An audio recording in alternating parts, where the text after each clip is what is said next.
Shalom Elohim, Bapak Ibu semua, teman-teman semua, apa kabarnya? Tuhan memberkati Bapak Ibu semua ya. Apapun yang Bapak Ibu kerjakan, selalu dibuat Tuhan berhasil. Ya, saya bahagia, Bapak Ibu sehat, dan dalam pelindungan Tuhan yang sempurna. Puji Tuhan. Terima kasih ya Bapak Ibu semua, teman-teman semua, atas dukungannya selama ini. Dan saya bersuka cita karena program ini, kesaksian iman ini, menjadi berkat besar bagi banyak orang. Mari kita terus melayani Tuhan dan bersaksi demi nama Tuhan. Hari ini, puji Tuhan, Bapak Ibu semua, kita akan berjumpa dengan seorang bapak yang masih muda, ya, yang menyamarkan namanya dengan nama Kelapa Muda. Nah, Bapak Kelapa Muda ini dahulu Muslim, lalu menjadi murtadin, lalu Muslim kembali, lalu menjadi murtadin kembali, dan puji Tuhan saat ini sekarang beliau sudah mantap, sudah sungguh-sungguh di dalam Tuhan, dan serius melayani Tuhan, bertanggung jawab terhadap imannya, dan terus berjalan dalam pengiringannya kepada Yesus Kristus. Ada banyak mujizat, ya, penyertaan Tuhan dalam hidup beliau, ketika beliau dalam suatu kondisi yang begitu darurat, beliau membutuhkan dana yang besar untuk pergi pelayanan ke Filipina, ya, dan ke Cina. Beliau tidak punya uang sama sekali, tetapi begitu dahsyatnya Allah kita, malaikatnya mengirimkan uang sebesar $600 ketika beliau berada di bandara hanya untuk menunggu pertolongan Tuhan supaya beliau bisa berangkat ke luar negeri melakukan outreach. Ini luar biasa saudara, sangat luar biasa. Begitu dahsyat Tuhan kita. Nah, bagaimana cerita selengkapnya dari Bapak Kelapa Muda ini? Mari kita saksikan ceritanya bersama-sama. Tuhan memberkati. Oke, shalom semuanya. Shalom. Kalau boleh perkenalkan nama diri saya ini, ya saya pakai ID-nya Kelapa Muda. Gitu kan. Saya usia saya sekarang 38 tahun, sudah lumayan tua juga, nggak muda lagi, seperti Bang Ferry tadi bilang. Ya puji Tuhan lah, puji Tuhan. Jadi ini semua berawal ketika kembali lagi kepada tahun 2008 ketika saya menerima Yesus sebagai juru selamat saya. Jadi pada saat itu saya sedang menumpang hidup di tempat tinggal tante saya di sebuah rumah susun di Jakarta Timur. Nah, karena saya waktu itu memang dalam keadaan terpuruk ya, secara finansial pastinya, dan secara mental juga. Terus kemudian pada suatu malam saya sedang nongkrong ya, duduk di taman di rumah susun itu, dan saya memperhatikan ada 2 orang bule, laki-laki keduanya.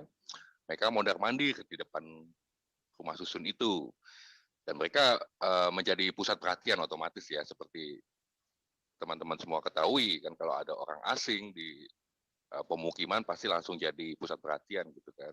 Saya penasaran, saya pikir mau apa orang ini gitu kan. Saya tanya, kalian butuh apa gitu loh, apa yang bisa saya bantu. Ternyata mereka mencari mesin ATM saat itu. Ya saya antarlah mereka ke mesin ATM terdekat.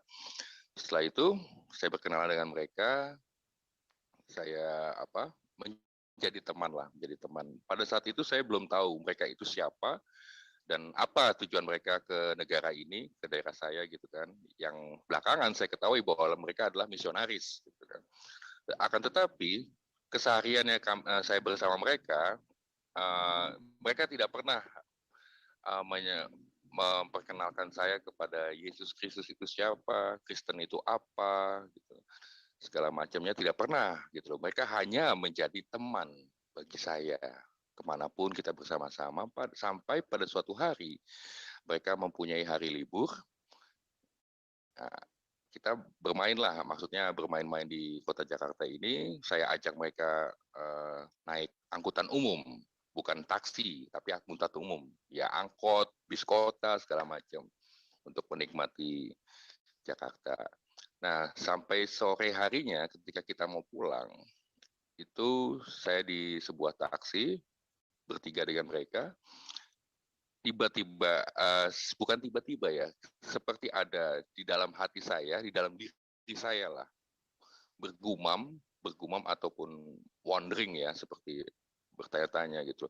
Saya ini mau apa ya hidup saya ini? Saya mau ngapain? Saya mau kemana? Sedangkan saya dalam posisi yang terpuruk, yang tiada daya untuk apapun, untuk bangkit pun saya nggak bisa gitu kan. Tapi di dalam diri saya itu ada desakan ya, saya bisa bilang desakan itu kuat sekali gitu loh.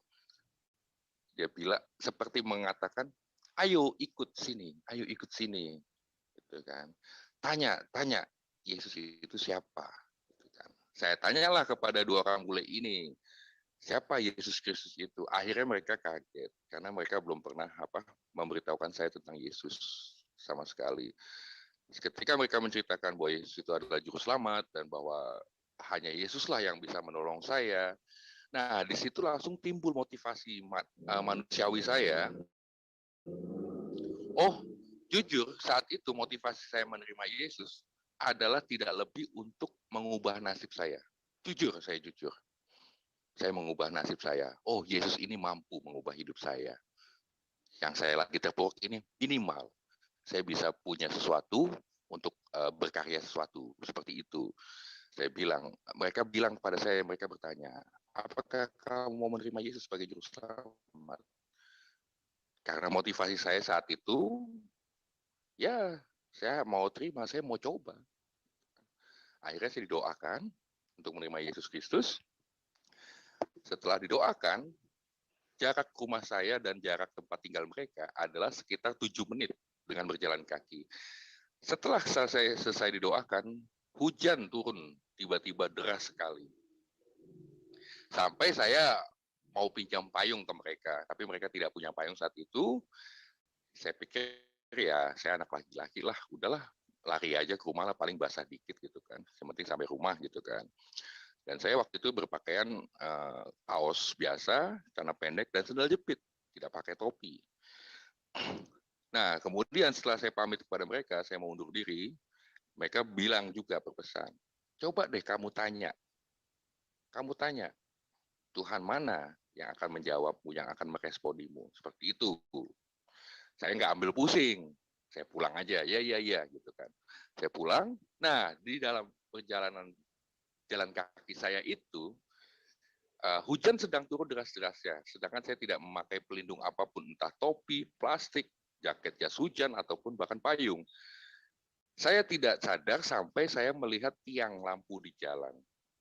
Ya mungkin seperti teman-teman semua di sini tahu, tiang lampu jalan itu terang cahayanya, sehingga kita dapat melihat turunnya hujan, rintiknya hujan. Saya lihat di situ turun hujan deras sekali sampai awalnya saya merasa merinding ya, goosebumps gitu.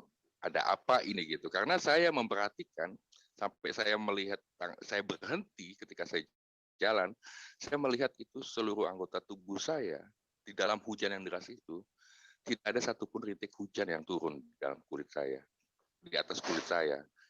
Ya, alias memang kering sama sekali. Itu baju saya, kaos saya kering, celana saya kering, bahkan sandal jepit saya kering. Saya sampai tidak percaya, bahkan saat itu saya bilang, apa ini? Ini magic kayaknya. Karena saya tidak tahu arti kata mujizat atau apapun, belum tahu sama sekali.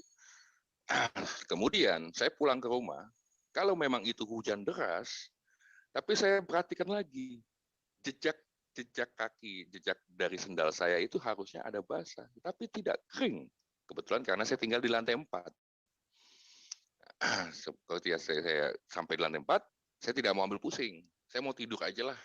Gitu kan. Kejadian apa ini apalah gitu kan. Sambil di dalam hati saya seperti ada dilema. Seperti saya sedang mengambil keputusan yang besar. Tapi saya tidak mau indahkan itu ya. Saya hanya udahlah, biarinlah apa yang terjadilah seperti itu.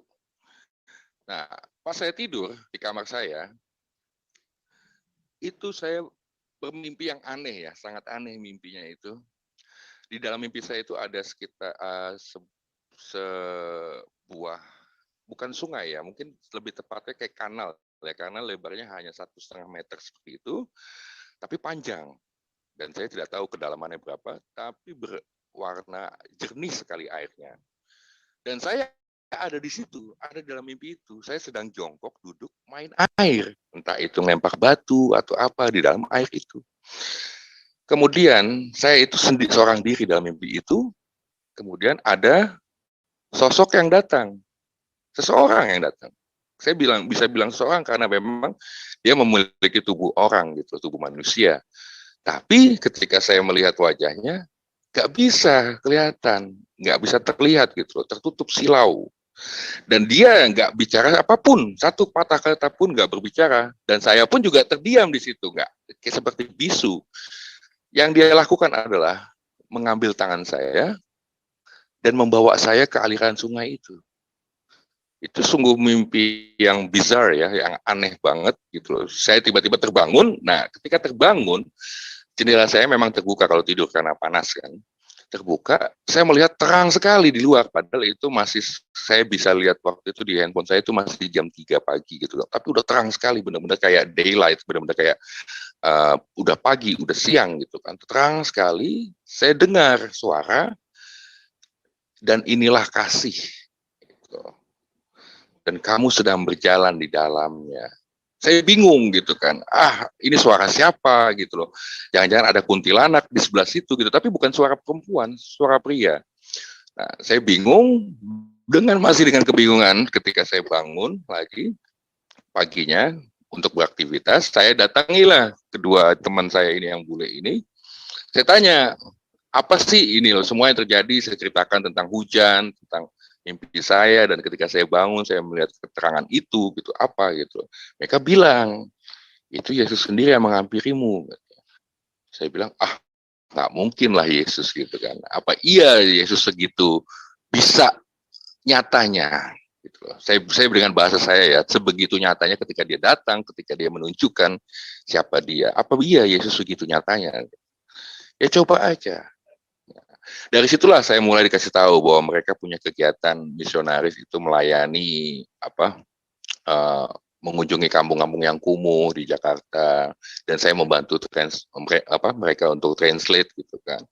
Nah dari situlah mereka berpikir bahwa saya memerlukan tahapan pengenalan yang lebih lagi tentang siapa Yesus Kristus ini.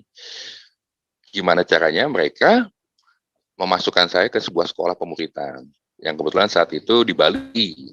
Gitu kan. Saya nggak usah bilang apa ya sekolah pemuritannya itu di Bali, di mana kita belajar selama 6 bulan di situ, 3 bulan itu lecture di dalam kelas, dan 3 bulan kemudian itu tahapannya adalah outreach, penjangkauan, seperti kita prakteknya gimana gitu kan.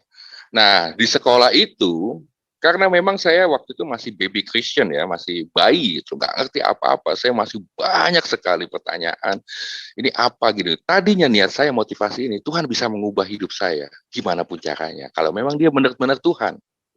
Tapi disitulah cara dia mengajari saya di sekolah itu, meskipun ada materi yang disampaikan yang membuat saya bingung, ya kan. Tapi disitulah saya melihat ketelatenan ya, kalau bisa saya sebut ya bahasanya, katanya, ketelatenan Tuhan untuk mengajari saya yang otaknya nggak seberapa pintar ini, dengan otak yang kecil dan pemahaman yang nggak well knowing gitu loh. Nah, disitulah saya pelan-pelan berusaha mengenal karakter of God, karakter Tuhan, Father Heart of God, hati seorang Bapa. Terus ada pengampunan, forgiveness, bahwa saya harus mengampuni apa yang pernah dan bahkan yang sampai saat ini saya simpan sebagai dendam kekesalan saya. Disitulah saya baru mengerti artinya mujizat, kepahitan, segala macam di sekolah itu. Tapi di sekolah itu adalah permasalahan juga bagi saya. Kenapa? Saya di situ benar-benar baru. Jadi itu saya mengenal Yesus, menerima Yesus itu di bulan Februari, dan saya masuk sekolah itu bulan Juni. Hanya ada waktu beberapa bulan, tidak ada persiapan apapun. Tapi saya bisa masuk sekolah itu. Nah, di sekolah itu, saya sering bertanya kepada dosen saya, siapa Tuhan Yesus itu segala macam. Mereka sangat telaten sekali, sangat cermat, dan mau menjelaskan siapa itu. Tetapi saya tetaplah mempunyai perbedaan pemahaman, di mana Yesus itu seperti yang orang Kristen nih ya. Saya saat itu belum menganggap saya itu Kristen. Saya masih menganggap saya itu Islam. Tapi saya bukanlah Islam yang baik, yang Muslim yang baik, karena saya tidak taat sholat 5 waktu segala macam sebelum itu. Tapi disitulah sekolah itu journey ya, perjalanan ketika saya mengenal Tuhan. Seperti satu saat ada kelas sesi malam itu bicara tentang spiritual gift seperti itu, dan di situ menyinggung Trinitas. Nah, mulailah saya pusing, aduh pusing, tiba-tiba saya keluar kelas. Nah, kebetulan sekolahnya di depannya itu pantai. Saya teriak di pantai keras-keras, Tuhan, katanya suruh ngikut Tuhan nih, tapi Tuhan yang mana? Kok sekarang ada 3, ada Bapa, Putra, Roh Kudus. Yang mana Tuhan yang harus saya ikuti? Dan saat itu juga saya dengar di telinga saya suara, kembali ke kamarmu dan tidur. Seperti itu. Bukannya kembali ke kelas, tapi ke kamar saya tidur. Saya tidur, saya mempunyai mimpi. Mimpi bahwa Father God, Allah Bapa itu seperti bank server, data server ya, seperti dia memiliki semua data, dan Roh Kudus itu, dan kita dan saya ini adalah seperti personal komputer ya, PC di rumah. Dan ketika Bapa di surga mengirimkan pesan atau email, itu pasti ke komputer kita, itu membutuhkan koneksi internet yang dimana itu adalah Roh Kudus gitu kan. Mengertinya seperti itu. Nah, lalu ketika email itu sampai di komputer kita, saya buka, saya mungkin masih tetap tidak mengerti karena bodohnya saya ini tidak mengerti atau apa, sehingga saya perlu magnify it, gitu loh, memperbesar ataupun bahkan di print sekaligus biar bisa ditetapkan mata saya dan bisa dipegang tangan saya. Dan Yesus itulah printer gitu kan. Itu yang saya mengerti saat itu mungkin gitu kan. Dari situlah, nah paginya saya di kelas, saya ditanya, bagaimana Kak Muda sudah mengenal Trinitas, sudah mengerti? Saya jelaskan apa yang saya mimpikan itu, gitu kan. Nah, terus kebetulan dosennya bilang, ya begitulah cara Tuhan mengajar kamu, sesuai dengan kapasitas kamu, pengetahuan kamu. Oke. After that, setelah itu saya sekolah berjalan lancar, saya masuk ke tahap penjangkauan, outreach, praktek ya. Nah, disinilah masalah baru. Karena waktu lecture, itu terpisah biayanya dengan outreach. Lecture sendiri, saya harus bayar 5 juta, yang mana puji Tuhan sih dibayarin sama teman saya yang bule itu. Tapi outreach, saya nggak dibayarin lagi. Dan waktu outreach, saya membutuhkan sekitar 40 juta, karena kita akan berencana ke China, dan Manila, Filipina, gitu kan, untuk belajar di sana. Terus saya tanya sama Tuhan, kayaknya saya nggak bisa pergi deh Tuhan. Gimana? Itu 2 hari sebelum saya harus pergi, saya belum mengantongi uang sama sekali untuk beli tiket pesawat. Gitu kan. Tapi paspor visa sudah di tangan leader saya. Sampai hari H pun, saya berdoa terus. Nggak ada jawaban apa-apa dari Tuhan, nggak ada perbuatan apa-apa, nggak ada uang untuk bayar tiket. Tetap sampai rombongan tim saya ke bandara, itu malamnya saya tidur. Saya mimpi ada suara begini, kamu udah ikut ke bandara, meskipun kamu akan berangkat terpisah. Saya bingung, gimana caranya, saya nggak punya uang.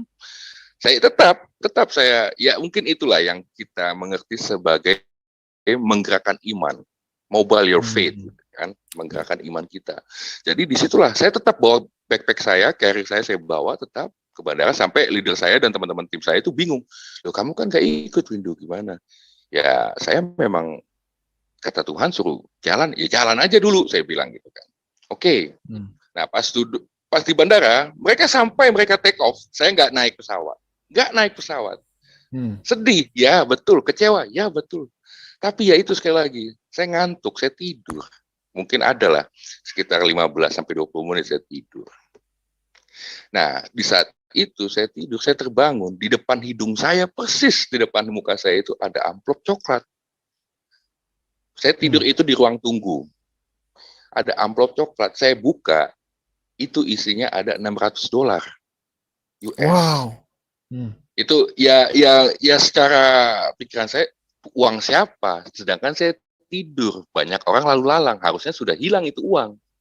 Tapi kenyataannya tidak. Saya ambil, tidak ada identitas, tidak ada tulisan macam-macam dalam amplop itu. Saya uruslah untuk beli tiket pesawat saya sendiri, gitu kan? Amazing.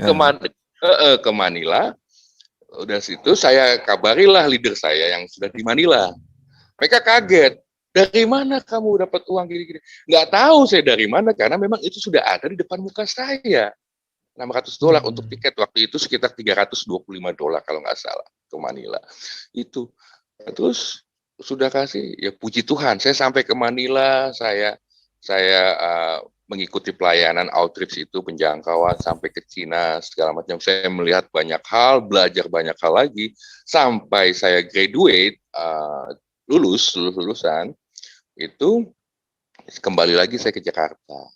Oh, saya langsung mungkin bukannya terkenal ya, lebih kepada apa sih, banyak yang tahu tentang cerita saya, kesaksian saya, sehingga banyak diundang ke gereja-gereja di Jakarta gitu kan. Nah, di sini lagi lah, ternyata saya baru tahu sekarang, saya mengerti, ketika Tuhan mengasihi kita, dia juga bukan hanya menyayangi bulat-bulat seperti itu, tapi dia juga mendisiplinkan. Seperti yang saya sekarang sudah temukan di Ibrani, kasih itu mendisiplinkan.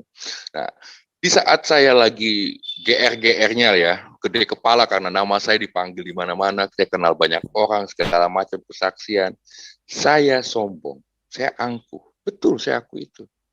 Sehingga Tuhan menegur saya lagi. Apakah yang kamu saksikan dengan keangkuhanmu itu seperti itu, katanya. Karena kamu hidup itu untuk menyaksikan kebesarannya dia. Sehingga namanya dia yang dipermuliakan kan, seperti itu. Akhirnya saya withdraw dari dunia pelayanan. Saya kerja sekuler, dalam dunia sekuler ya, kerja biasa, mapan, ya sedikit mapan lah saya bilang. Saya bisa memiliki kendaraan sendiri seperti itu, bisa punya tempat tinggal, meskipun masih sewa, segala macam itu, puji Tuhan, saya bersyukur. Tetapi di saat itulah saya tidak pernah berdoa. Betul. Saya tidak pernah berdoa sama sekali. Saya tidak pernah bersyukur, apalagi mengadu kepada Tuhan. Tidak pernah. Yang sebelumnya saya lakukan. Tidak pernah. Saya seperti vakum, seperti ada 4-6 bulan. Sampai suatu ketika saya pulang kerja, di tempat saya itu, tiba-tiba mati lampu, di mana tempat lainnya enggak. Di luar koridor kamar saya itu enggak mati. Di kamar-kamar lain, di unit yang lain enggak mati. Tapi hanya di unit saya saja yang mati lampu. Saya sudah tanya engineering, tidak ada masalah apa-apa. Coba aja deh Pak, ditunggu dulu sebentar, nggak tahu kenapa ini lagi dicari masalahnya. Tiba-tiba disitulah saya merasakan merinding yang luar biasa. Bukan hanya merinding ya, kayak bukan teror, tapi overwhelm, tapi kayak merasa dipenuhi. Merindingnya itu bukan takut, tapi kayak tenang gitu loh, damai gitu loh. Dan disitulah suara itu terdengar lagi gitu kan, suara yang sama gitu, yang berkali-kali bicara itu bilang, kamu itu hidup untuk apa, untuk siapa? Seperti itu pertanyaannya. Disitulah saya tertegur lagi. Oh, berarti saya mungkin udah kebablasan ya, tidak pernah mengandalkan Tuhan lagi, tidak pernah. Disitulah saya meninggalkan pekerjaan saya, bahkan saya pindah gitu kan, segala macam. Dan memang otak bodoh saya ini tidak bisa mencerna firman Tuhan secara baik. Ketika dia bicara, berjalanlah lagi denganku. Karena saya pertama kali saya bisa baca Alkitab, itu yang saya dapat ayatnya adalah di 2 Yohanes ayat 6. Dan inilah kasih di mana kau berjalan di dalamnya. Seperti itu. Jadi saya mengartikan, menginterpretasikan secara harfiah, berjalan. Oh, berarti Tuhan mau saya berjalan. Berjalan kaki. Berjalan kaki. Dan terus terang, saat itu bukan memutuskan, tapi memang sayanya yang bodoh. Saya pernah melakukan dosa juga. Bahkan setelah mengenal Tuhan, saya jatuh dalam dosa. Betul. Sehingga membuat saya tidak punya apa-apa lagi. Seperti itu. Membuat saya tidak punya apa-apa lagi. Sehingga saya harus menjual apa yang saya punya. Seperti itu. Saya jatuh dalam dosa. Akhirnya saya jadi gelandangan. Homeless. Jujur. Setiap malam saya tidur di masjid. Karena tidak ada gereja yang buka di Jakarta untuk malam tidur kan, seperti itu. Jadi masjid, ya nggak apa-apa, saya pikirkan gitu kan. Yang penting saya bisa tidur, bukan di emperan toko, gitu kan, minimal itu. Nah, suatu ketika saya mempunyai pikiran lagi. Kalau memang masjid bisa senyaman itu untuk saya tidur, berarti Tuhannya masjid ini, yang punya masjid ini, berarti bisa membantu saya, bukan Yesus lagi, gitu kan. Dan jujur, saya jatuh benar. Dan saya bersyahadat, betul, karena saat itu motivasi saya hanya untuk materi, biar saya bisa diinikan lagi, dipulihkan lagi. Hanya bertahan itu 5 bulan di masjid. Saya tinggal di masjid, saya dapat makan dari masjid, bahkan dipercaya oleh masjid untuk menginstalasi internet, karena waktu itu awal pandemi. Jadi mereka punya sekolah SDIT ya, sekolah dasar Islam terpadu itu. Saya untuk menginstal jaringan untuk pengajaran mereka di situ, dipercaya saya. Tapi ada waktu 4 malam itu, saya itu gelisahnya minta ampun, dan itulah di situ saya mendengar suara itu lagi. Setelah sekian lama saya tidak mendengar suara ini. Saya itu mendengar suara itu lagi. Suara itu bilang, saya harus keluar dari situ. Saya harus keluar dari situ. Karena saya akan memakai kamu bukan di situ. Seperti itu. Bukan di situ tempatmu. Seperti itu saya dengar. Dan saya sangat saya sangat familiar dengan suara itu, bahkan saya bisa jawab. Kalau ini memang Engkau lagi Tuhan, yang dulu menolongku, berarti sekarang pun Kau akan menolongku Tuhan.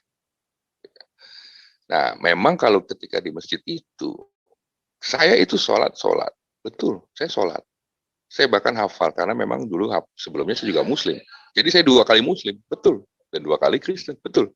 Jadi ketika yang kedua kalinya ini, setelah 4 malam itu berturut-turut, saya sholat itu tidak lagi damai. Tidak bisa damai. Dan memang sebelumnya sholatnya juga tidak damai. Jadi di sholat itu saya mengucapkan doa Bapa kami, meskipun pakai bahasa Inggris.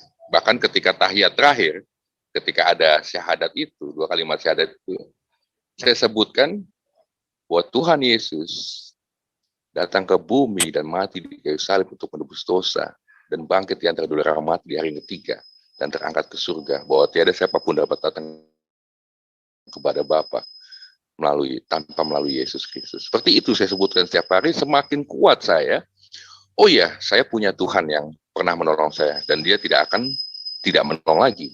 Seperti itu. Saya bilang sama Tuhan, Tuhan, kalau Engkau mau menginginkan aku keluar dari sini, Engkau akan memberi. Minimal Tuhan, saya jujur, ongkos saya keluar dari sini Tuhan. Setelah saya berdoa seperti itu, tidak lama saya dapat WA ya, pesan dari teman saya yang bilang, tuh udah saya kirimin loh, yang nggak banyak lah, 200.000 kok benar saat itu. Dan saya pikir itulah jawaban dari Tuhan, gitu kan. Saya harus keluar. Saya keluar segala macam, tapi saya kembali ke masjid yang lain untuk numpang tidur. Tapi kali ini saya tidak bersyahadat, tidak mau untuk ketiga kalinya, tidak. Saya tidak bersyahadat. Saya mengenal orang masjid, bahkan saya tetap ngobrol di masjid itu bahwa saya bilang, mengaku ke mereka, saya bukan Muslim, saya Kristen. Saya mengenal Yesus Kristus dan hanya menyembah pada Allah Bapa di surga. Seperti itu. Setiap malam saya ngobrol dengan mereka selalu bertanya kepada saya, kenapa? Bahkan saya pernah bertanya kepada mereka, kalau di Islam itu mana yang lebih dahulu? Firman Tuhan atau Nabi? Seperti itu. Kan? Mereka selalu menjawab, ya firman Tuhan segala macam. Kalau firman Tuhan berarti sebelum Nabi sudah ada dong Qurannya. Seperti itu kan, karena bagi mereka firman itu adalah di Quran kan. Tapi ya gitulah, seperti itulah yang saya kenal sekarang ini di dunia apologet, bahwa mereka tidak bisa menjawab, betul. Tapi nggak sampai situ saja, tetap saya masih susah, saya masih hidup susah, saya masih benar-benar hanya mengandalkan Tuhan. Hidup belas kasihan Tuhan untuk setiap hari makan. Saya sering bahkan ketemu orang di jalan, saya berdoa, saya tanya sama Tuhan, Tuhan bagaimana cara saya bisa makan hari ini? Tuhan, tolong tunjukkan orang yang bisa saya ajak bicara. Suatu ketika pernah di jalanan Tamrin, di depan Sarina persis, ada orang, dia lagi nunggu bis. Tapi keadaannya dia pincang. Saya tahu pincang karena dia membawa tongkat. Saya tegur, Mas apa kabar? namanya orang di Jakarta ditegur apa kabar pasti curiga, suspicious gitu. Ada apa gitu, mau ngapain, mau minta apa segala macam. Enggak mas, nggak apa-apa, saya cuma mau nanyain apa kabar aja mas. Gitu kan. Nah dari situlah kami terlibat di sebuah percakapan panjang lebar sampai dia curhat, keluh kesahnya segala macam. Sampai saya bilang, boleh nggak mas, mau nggak mas? Kita dengan keluh kesah masnya ini, kita minta tolong sama Tuhan mas. Dan kebetulan dia Muslim. Sampai sekarang pun dia Muslim, tidak Kristen betul. Sampai sekarang pun Muslim dan kita berdoa bersama di halte bis Sarinah Tamrin itu di siang bolong. Itu kita berdoa. Tapi Mas, kalau Mas mau percaya terserah, kalau enggak apa-apa. Tapi saya percaya hanya di dalam nama Yesus Mas. Bapa itu bisa mengabulkan. Seperti itu. Nah, sesudah itu, puji Tuhan. Masnya ini yang tadinya mau pergi ke suatu tempat, lagi menunggu bis, ngajak saya makan siang. Disitulah cara Tuhan saya ngasih saya makan. Betul.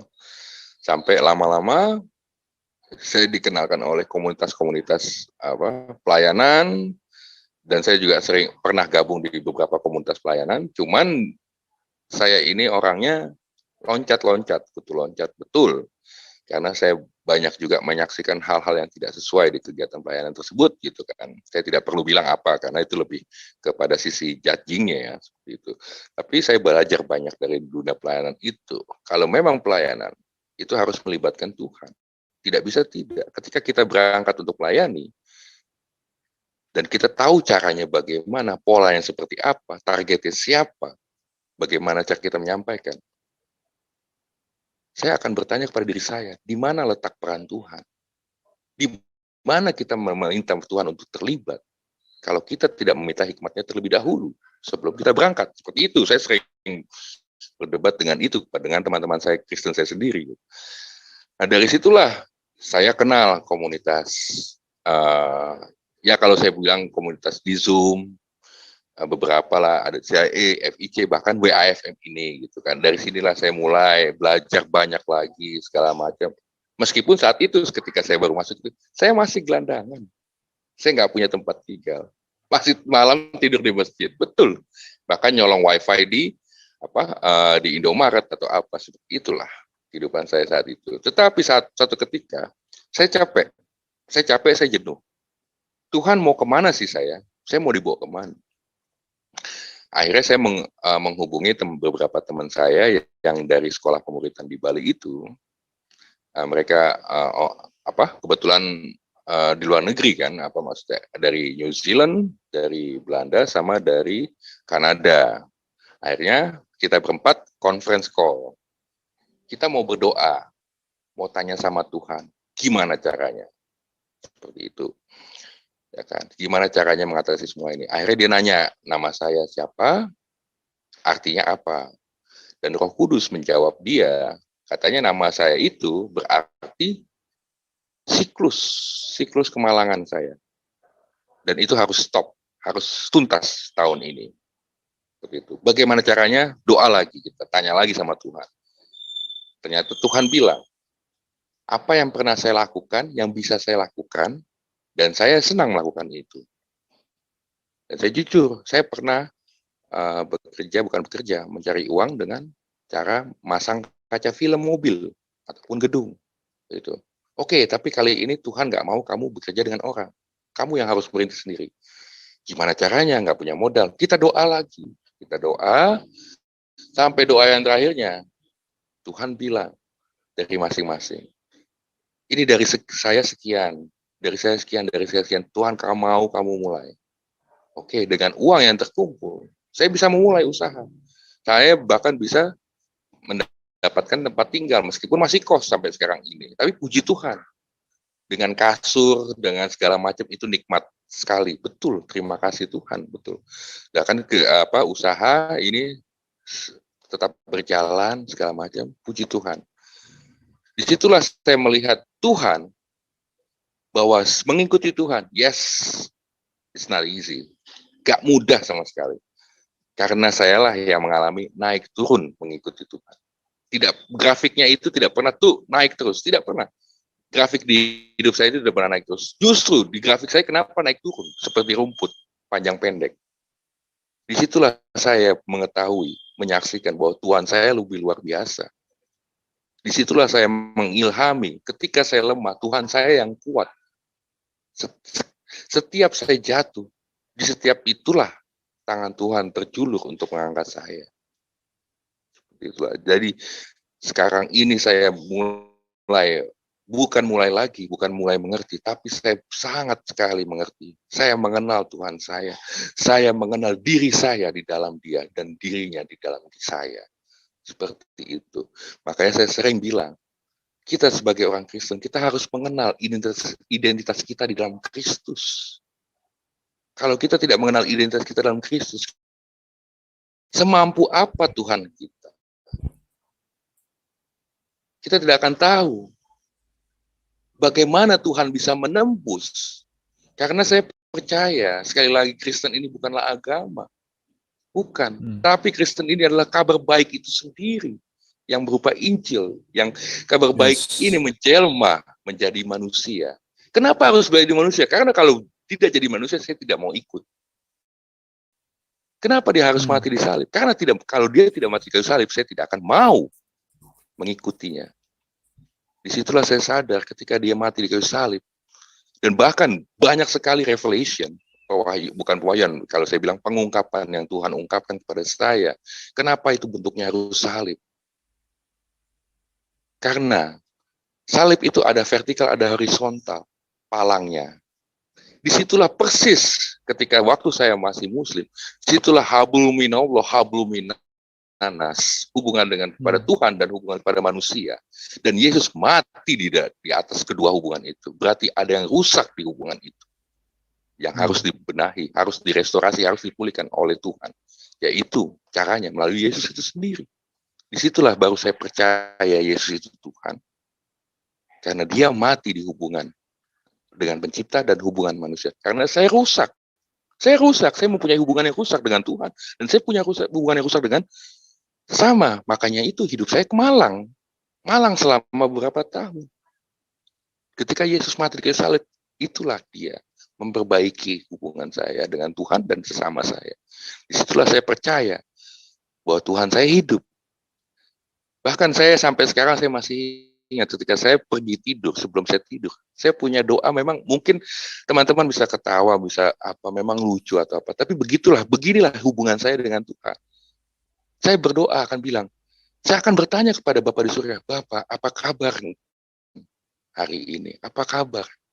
Ya, mungkin kita secara ini logis berpikir bahwa Tuhan maha segala-galanya, nggak perlu tanya kita. Tapi itulah, ketika kita mau mendekat kepada Tuhan, Tuhan terlebih lagi mau mendekat lagi kepada kita. Di situ saya merasanya. Dan saya akan minta kepada Tuhan, Tuhan makin hari buatlah saya semakin bodoh. Kenapa Tuhan? Kalau saya pintar, ya itu Tuhan sudah tahu kejadian Tuhan. Saya bisa kerja, saya bisa menghasilkan uang sendiri, saya nggak pernah mengandalkan Tuhan. Kalau saya bodoh, bahkan saya keluar kamar saja, saya akan tanya ke Tuhan, ke kanan atau kiri Tuhan. Karena saat ini saya tidak mau lagi mencoba untuk keluar dari jalurmu, melawan kehendaknya lagi. Seperti itu. Disitulah saya benar-benar mengerti bahwa Tuhan saya itu hidup. Karena dialah yang setiap hari bukan hanya memberi saya makan, bukan. Tetapi apa? Dia memberikan saya juga hikmat, pengertian. Dia juga memberikan saya relasi di mana saya bertemu-temu dengan orang-orang banyak yang bahkan saya sekarang ini bekerja dengan 4 orang dan mereka ini bukan Kristen, Islam. Tetapi saya mempunyai kebiasaan dengan mereka. Setiap pagi kita harus berkumpul di depan bengkel, kita sarapan bareng, nasi uduk atau gorengan atau sekedar kopi. Tapi kita harus awali hari kita dengan berdoa bersama. Dan saya cukup ini ya sama mereka. Saya mau di dalam nama Yesus. Itu. Karena saya percaya. Karena inilah yang telah Yesus lakukan dalam hidup saya. Akhirnya mereka bisa menerima itu sampai malam pun juga begitu. Sekitar jam 8 atau jam 7 kita berkumpul lagi bersama, makan malam bersama.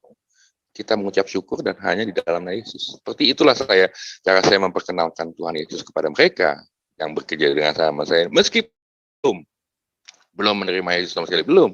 Tapi saya yakin, bukan otoritas saya, bukan kemampuan saya, tapi hanya Tuhan sendirilah. Dia memilih yang mau diselamatkan. Itu yang saya benar-benar berkesan di dalam hati saya, yang tertancap benar adalah keselamatan itu tidak bisa diupayakan oleh manusia, tidak bisa. Tetapi kalau Tuhan bisa memberikannya secara cuma-cuma, itulah yang membuktikan bahwa Dia Tuhan. Itulah yang saya percaya. Karena ketika waktu saya belum mengenal Yesus, saya tidak pernah bisa berbicara kepada Tuhan.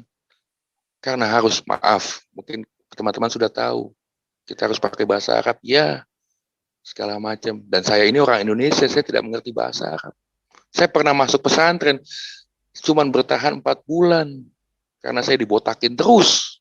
Karena ketahuan rokok, ya. Betul.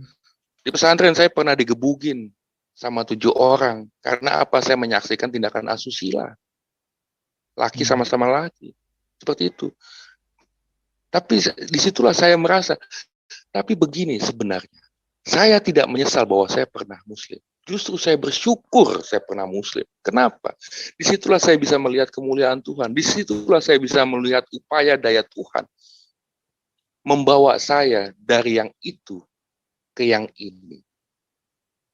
Justru kalau saya tidak pernah Muslim, mungkin saya tidak tahu Tuhan itu siapa. Kalau saya tidak pernah Muslim, mungkin saya tidak pernah mengalami Tuhan secara pribadi. Makanya sekarang saya kalau ngobrol sama teman-teman saya yang Muslim, saya akan bilang, Kristen adalah kabar gembira. Islam, teror. Kenapa saya bilang teror? Cuman ada perintah di kitab. Tidak ada interaksi bagi sesamanya, terutama terinteraksi kita dengan Sang Pencipta. Itu yang paling penting. Bagaimana kita bisa mengasihi sama kita kalau kita tidak dikasihi oleh Tuhan kita terlebih dahulu? Bekal apa yang bisa kita kasih kepada sama kita kalau kita tidak dapat bekalnya dari yang memberi? Disitulah saya mulai berpikir, mujizat. Ya, mujizat itu berkat, betul. Tapi tidak selamanya berkat itu adalah mujizat. Kenapa? Karena saya sering banget mengalami, karena saya mau jujur ya, saya sering mengalami kesulitan finansial. Betul. Bahkan besok misalkan harus saya bayar kos. Kalau tidak saya keluar. Saya berdoa pasti sama Tuhan, minta tolong Tuhan bayarkan kos saya. Sampai detik besok pun saya tidak terbayar kos saya dan saya keluar.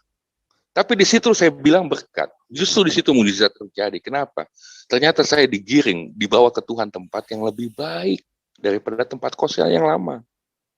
Di situ saya percaya. Karena waktunya itu memang tepat. Sehingga saya mempunyai sedikit formulasi pribadi ya. Bagaimana Tuhan bekerja? In His time. Pada waktunya. By His will. Oleh kehendaknya. For His name to be glorified.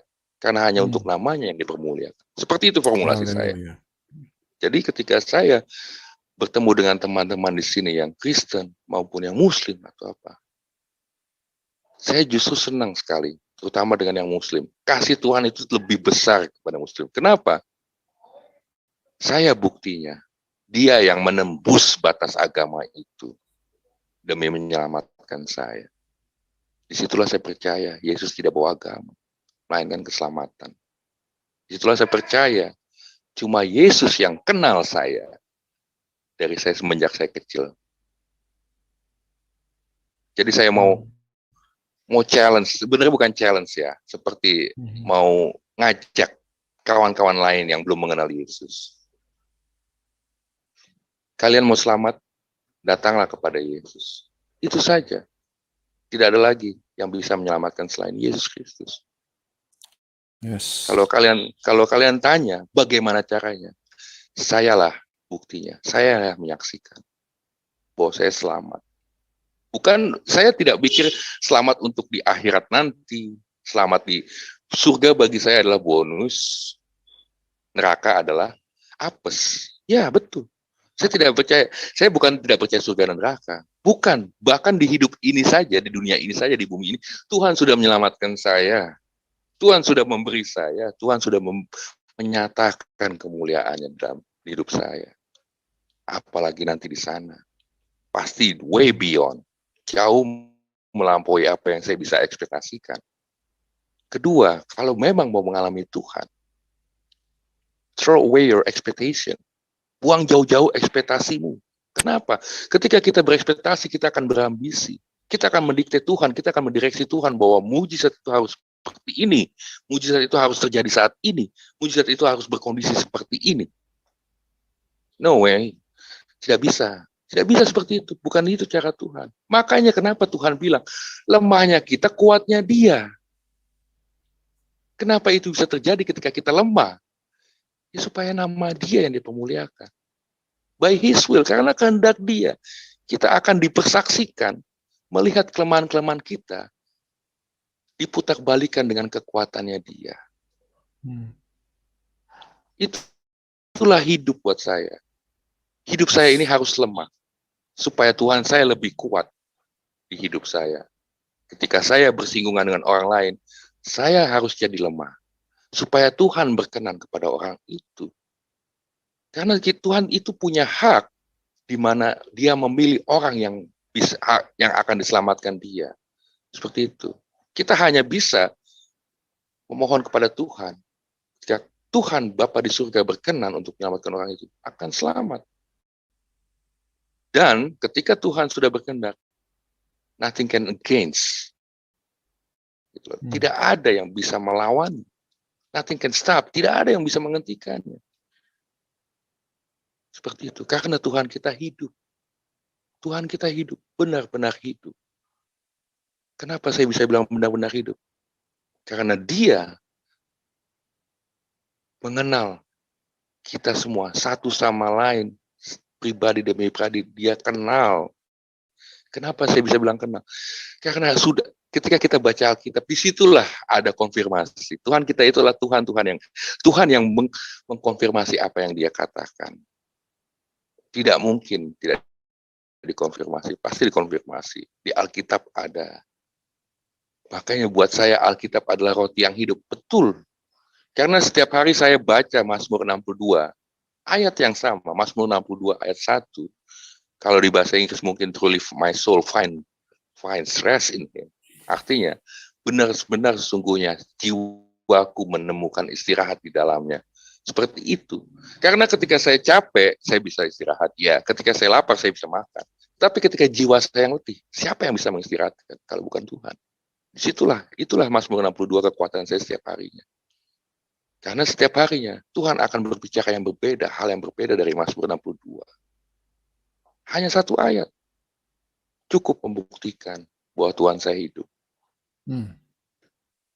Jadi sekarang pertanyaannya begini. Kalau memang kita semua, saya mengundang teman-teman, bukan mengundang lagi lah, saya akan men-challenge teman-teman tentang hidup. Cuman satu hal yang bisa kita lakukan. Bertanya kepada Tuhannya. Bukan bertanya pada orang. Karena Tuhan kita itu bukan Tuhan yang kata si A begini, kata si B begini. Bukan. Percuma kalau kalian tidak pernah mengalami Tuhan secara pribadi. Kita harus mengalami. Minta. Itu yang kedua. Pertama bertanya, yang kedua minta. Minta kesempatan untuk mengalami Dia secara pribadi. Dan engkau akan diberikannya. Betul. Itulah yang saya lakukan. Saya minta Dia untuk menjamah hidup saya, sehingga saya mengalami Dia secara pribadi. Dulu saya mau jujur satu kesaksian lagi. Dulu saya sebelum mengenal Yesus, saya punya fobia. Bukan fobia ya, paranoid lebih kepada paranoid. Terhadap ular. Seekor ular. Betul. Kenapa? Itu menjadi sebuah ketakutan yang nyata. Kenapa? Setiap saya tidur, saya selalu membayangkan ada ular yang melingkar di kasur saya. Seperti itu. Sehingga membuat saya paranoid. Saya pernah diselamatkan oleh tetangga kos saya. Karena waktu itu saya mau loncat dari lantai 2. Saking takutnya saya ada ular di dalam kamar saya. Padahal tidak ada. Tidak ada. Itu hanya halusinasi saya. Ya betul, tapi itu terkesan nyata bagi saya saat itu. Meskipun di alam tidur, di alam sadar, bawah sadar. Tapi ketika saya mengenal Yesus Kristus dari 2000, itu hilang, benar-benar hilang sama sekali. Tidak pernah saya sekarang bermimpi ular lagi. Bahkan sekarang saya tidak pernah takut, maksudnya dalam ketakutan. roh jahat, roh kegelapan, segala macam, kuntilanak, kayak apa kayak gitu. Nggak pernah. Karena apa? Saya selalu berjalan. Tengah malam pun saya pernah dari Jakarta Timur, di tempat tinggal saya sekarang ini, saya pernah ke Bundaran HI itu saya jalan kaki itu sekitar 8,5 jam. Wow. Untuk apa? Untuk berbicara dengan dia. Take that moment. Ambillah momen-momen seperti itu untuk kita berhubungan langsung dengan Tuhan. Ketika kita berjalan, ya capek, ya mungkin terasa capek, tetapi di saat itulah saya tidak merasakan letih. Kenapa? Saya sedang berbicara dengan Tuhan. Tuhan itu membalas, Tuhan itu nyata, Tuhan itu menjawab. Karena Tuhan itu ada. Dan dia akan berbicara kepada kita. Disitulah saya mau bilang ya, kalau memang ini kontradiksi silakan. Tetapi Tuhan mana yang benar-benar hidup? Pastilah Tuhan yang menyatakan dirinya. Disitulah makanya saya meyakini. Sampai sekarang saya tidak mau lepas. Saya mau pegang erat terus itu. Bapa di surga, Yesus Kristus dan Roh Kudus. Haleluya. Itulah Tuhan saya. Oke, begitu sekiranya kesaksian hidup saya, meskipun masih banyak, bahkan saya bisa bilang hidup saya ini kesaksian, gitu. Tapi ya mungkin lain kali waktu mungkin saya bisa bahas lebih banyak. Terima kasih untuk WHFM kesempatannya. Terima kasih juga untuk teman-teman di broadcast online ini yang mendengar kesaksian saya. Pesan saya cuma satu, ya tadi itu, tanya dan minta. Seperti itu aja. Yes. Terima kasih. Keren. Terima kasih, Bro. Sangat diberkati. Waduh, luar biasa. Tadi saya lihat baca di chat sangat diberkati ya kesaksian dari Bro Kelapa Muda ya. Tapi boleh saya bertanya nggak, Bro? Sebelum. Oh, silakan Bang Ray, silakan. Karena sepanjang kesaksian tadi saya mendengar Bro Kelapa Muda berbicara mengenai Bro Kelapa Muda sendiri ya. Bagaimana dengan keluarga setelah tahu bahwa Bro terima Tuhan Yesus gitu? Oke, boleh ya Bang ya, saya pisahkan dua pihak nih ya, dari bapak saya dan ibu saya. Oke. Ya. Nah, kebetulan bapak dan ibu saya, sedikit cerita, bapak dan ibu saya itu bercerai ketika saya umur 3 tahun. Karena I'm sorry ya. Nggak apa-apa. Inilah ada peran Tuhan, Bang. Makanya disitulah saya baru mengerti kenapa saya mengalami hal-hal yang malang seperti itu. Disitulah, makanya saya bilang ketika saya lemah, Tuhan saya lebih kuat. Jadi di sini baru-baru inilah saya mengerti kenapa orang tua saya berpisah segala macam gitu. Karena ketika saya mengenal Tuhan, waktu baru mengenal Tuhan, saya sempat meminta special request kepada Tuhan di surga, Bapa di surga, itu apa? Bapak, kalau boleh saya mau bertemu ibu kandung saya yang dari umur saya 3 tahun saya belum pernah ketemu. Itu. Dan saya yakin saat itu jawaban Tuhan pasti kamu ketemu. Karena namanya juga baru ini kan, punya pengharapan yang banyak, ekspektasi yang banyak sekali kan. Dan Tuhan jawab iya. Tapi tiba-tiba Bang, 4 hari kemudian tuh saya dapat telepon bahwa ibu saya meninggal karena kanker rahim. Di situ saya kecewa sama Tuhan. Betul, kecewa, tapi kecewanya saya nggak tahu kenapa nih Bang. Ketika kita tidak lagi mempunyai kontrol, kendali atas tubuh kita sendiri, itu yang saya takut benar. Kenapa? Disitulah mungkin saya langsung jatuh berlutut. Saya nangis sama Tuhan. Ya, abang bisa bayangin tinggi saya itu 183 cm gitu kan, dengan berat badan mungkin sekitar 80 sampai 90 kilo, yang posturnya lumayan besar ya Bang ya. Gitu loh. Jadi dengan badan sebesar gitu nangis loh Bang. Nggak masuk akal kan gitu. Nangis mewek. Iya benar, saya menangis. Saya nangis mewek. Bapak, Tuhan katanya boleh lihat ibu saya lagi. Tapi ini kenapa Tuhan? Dia bilang, Tuhan tiba-tiba saya dapat telepon ibu saya meninggal, ini kan. Dan disitulah saya dengar dia suara, dia bicara, dia bilang apa? Karena kamu tahu bahwa yang merawatmu sejak kecil itu bukan mereka, tapi aku sendiri. Disitulah saya konfirmasikan di Yesaya 29, Yeremia 29 ayat 11 sampai 13. Wow, keren. Itu.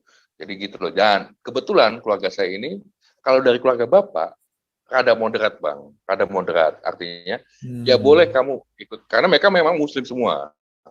Dari bapak maupun ibu, mereka Muslim. Ya boleh kamu, itu kan pilihan. kamu memutuskan. Asalkan kamu bertanggung jawab atas pilihanmu. Itu dari keluarga Bapak. Oh, Tapi oke. keluarga Ibu, jangan sekali-kali kamu menginjakan kakimu di rumah Ibu. Hmm. Itu jadi betul. Yes. Jadi itu ya. Tapi puji Tuhan Thank you, ya, Pak. thank you, thank you. Saya punya keluarga Tapi yang baru. turut berduka ya. Nggak apa-apa. Nggak apa-apa, Pak. Itu 2008 kejadiannya, Pak. Udah lama, nggak masalah. Nah, ini ada teman kita nih, Bang Kelapa Muda yang sudah raise hand, Pak Monggo, John silakan. FC Payung ya. Mungkin ada mau bertanya nih. Silakan Monggo. Pak John Sipayung. Terima kasih. Terima Ya, kasih sama-sama. Bro Kelapa Muda buat kesaksiannya yang sangat Terima kasih, Pak John ya. ya memberkati sekali, dan juga saya mau mengikuti ajakan yang Bro Kelapa Muda sampaikan tadi, itu percayalah kepada Tuhan Yesus. Karena saya orang yang mendengar suaranya jelas sekali 5 jam sebelum bom Bali pertama meledak, yang menewaskan 250 orang ya. Itu di Pedis Pub sama Sari Club. Iya, Legian. Jalan Legian. Ada monumennya. Kalau nggak percaya apa kataku sekarang. Betul saya tahu. Dan bisa nanti tanggal 12 Oktober bisa di sana itu tepatnya tanggal 12 Oktober. Dan suara yang jelas sekali saya dengar dalam bahasa Indonesia yang saya mengerti, suara seorang bapak yang mengasihi hidup saya, ya, karena saya berserah penuh kepada Bapa dan Tuhan Yesus Kristus yang saya imanin, Dia adalah Tuhan dan Juru Selamat saya yang hidup. Itu mengatakan dengan jelas sewaktu orang Jerman mengajak saya mau makan malam dan enjoy minum bir bintang atau minum party lah gitu ya di Pedis Pub sama Sari Club. Suara itu dengan nyaring jelas masuk ke kuping saya. Suara itu mengatakan, John, kamu harus pulang. Itu suara jelas sekali aku dengar, dan itu suara itu menembus hatiku seperti kena strom. Nggak bisa ngelak ya Pak ya saat itu. Ya, dan ini saya beritahu kepada semua saudaraku yang terkasih dalam nama Tuhan Yesus Kristus yang ada di sini di Zoom WAFM ini, percayalah kepada Tuhan Yesus Kristus. Dia hidup. Detik ini aku beritahu Tuhan Yesus hidup, Dia ada bersama kita. Amazing, wow. Aku orang yang Tuhan selamatkan dari yang diketemukan identitasnya 250 orang. Aku salah satunya yang Tuhan selamatkan. Segores ini setetes darahku ini nggak jatuh. Nggak keluar. Dan Tuhan benar-benar membungkus aku di kos-kosanku, yang kos-kosanku itu sangat sederhana sekali. 2 meter kali 2 meter ya, itu punya orang Madura, dan itu kasurnya hanya 5 cm. Jaraknya dari kos-kosanku ke Pedis Pub Sari Club hanya 3 km. Itu ledakannya yang di Sari Club ya, yang di Sari Club itu, bayangin L300, di belakang L300 itu penuh bom. Wow. Nggak percaya tanya Ali Imron, dia masih hidup sekarang. Nah, itu aku 2 kali melihat dokumentarnya, mengerikan itu. Tapi Bapak Surgawi sangat melindungi hidupku. Haleluya. Setetes darahku nggak keluar, selai rambutku nggak ada jatuh. Betul Pak John. Dia sangat melindungi aku. Bahkan dunia saja udah selamatkan ya. Gitu. Jadi aku juga mau sama persis seperti Bro Kelapa Muda memberi ajakan yang benar.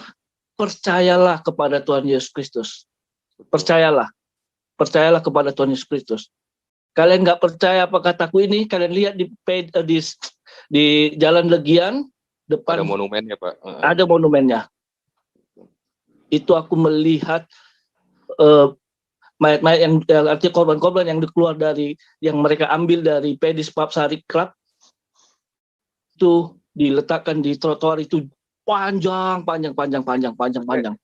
hanya saya juga kepala, hanya kaki, hanya tangan, hanya badannya aja gitu.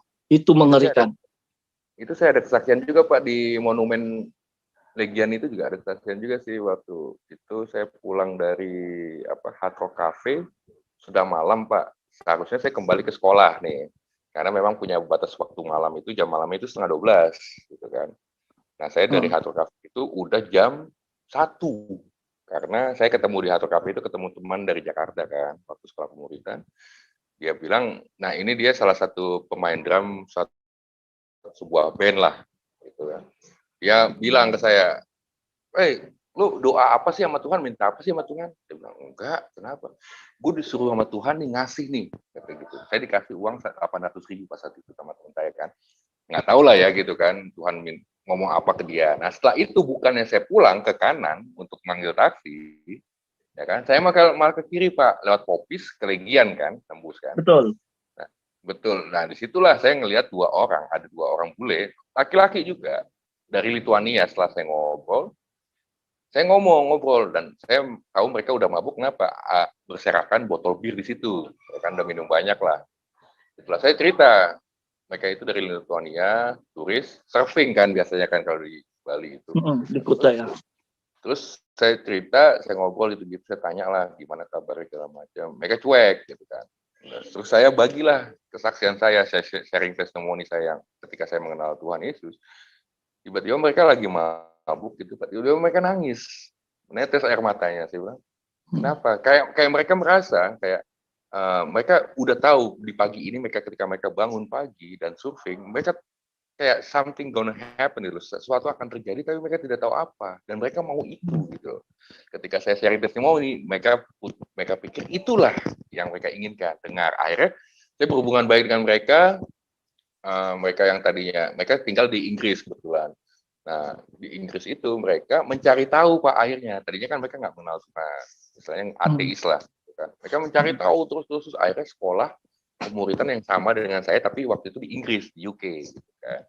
Posisinya mereka sekolah di situ gitu kan, US. Sampai satu orangnya ini si Lorinas namanya, Lorinas ini dia punya passion jadi perawat, ternyata cowok-cowok tapi pengen jadi perawat, dan sekarang dia itu sedang melayani di medical ship. Jadi kapal laut yang berfungsi sebagai rumah sakit berjalan. Gitu. Oh ya itu namanya kalau di sini namanya satu menit apa nama kapalnya itu ada ke Afrika itu, Afrika Selatan. Apa namanya? Lupa ya temen aku yang ada si YWM Ship Pak. YWM Ship namanya. YWM Ship ya, oke ya, yang ya benar. Iya. Itu jadi dia sampai sekarang gitu ya. Itulah kalau saya bilang bukan karena saya sih Pak, bukan, tapi karena Tuhan yang saat itu.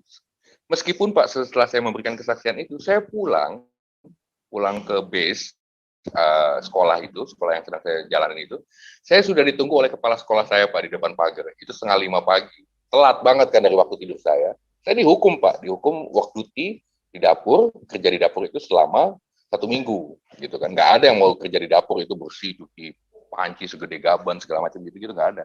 Ya tapi disitulah saya belajar Tuhan itu dapat memakai kita pada hal yang tidak memungkinkan. Artinya itu saya melanggar peraturan sekolah yang harus 11:30 malam, tetapi saya langgar. Tetapi di situ dari bentuk pelanggaran saya, Tuhan bisa pakai itu untuk menjangkau si 2 bule ini, orang Lituania ini, gitu. Seperti itu gitu.